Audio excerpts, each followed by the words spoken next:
ඉතින් කොහොමද ඔයාලට ඔන්න ඉතින් මම අද නම් අරගෙන ආවේ කෑම රෙසිපි එකක් හදන විදිය. ඉතින් මම අද හදන්නේ රසම රස පොල් හොද්දක්. ඉතින් ඉස්සෙල්ලාම කුරුම්බ ගෙඩිය වතුර ටික බීලම ඔන්න කරපිංචායි රම්පයි කඩාගෙන ආවා.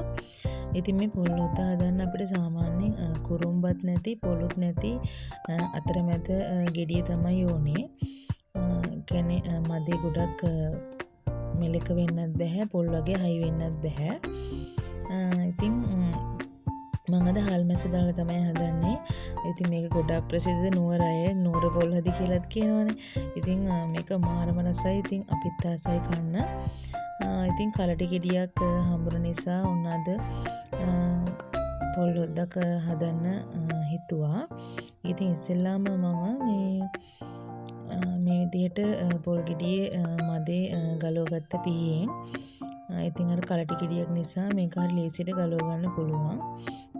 ඊට පස්සේ මේ වගේ චූටි කෑලි වලට කපාගෙන මම ඒකට ලුණු, සුදු ලුණු, අමු මිරිස්, හාල් මැස්සෝ, කරාම්පේ, කරපිංචා ඔක්කොම දාලා මිරිස් කුඩු, කහ කුඩු 3-5, ලුණු, ඊට පස්සේ ගම්මිරිස් චුට්ටක්, කුරුදු කෑල්ලක්, අනිවාර්යයෙන්ම ගොරක දාන්න ඕන. ඊට පස්සේ වතුර ටිකක් දාලා තැම්බෙන්න තියලා ඒ තැම්බුණාට පස්සේ තමයි අපි පොල් කිරි ටික දාගන්නේ. පොල් කිරි දාලා ලුණු බලලා ඒවා කරලා අපි මද ගින්දරේ මේ වගේ දරලිප්පේ රත් වෙන්න දෙන්න ඕන. එතකොට තමයි මේ වගේ ගොඩ හොඳට තෙල් පෑදලා රතු පාටට මේ හොද්ද හැදෙන්නේ. ඉතින් මේක හරියම රසයි සුදුපත් එක කනකොට.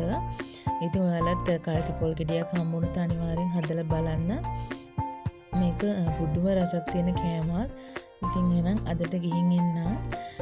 මගේ වීඩියෝ එක බලලා ඔයාලට ගොඩක් ස්තුතියි.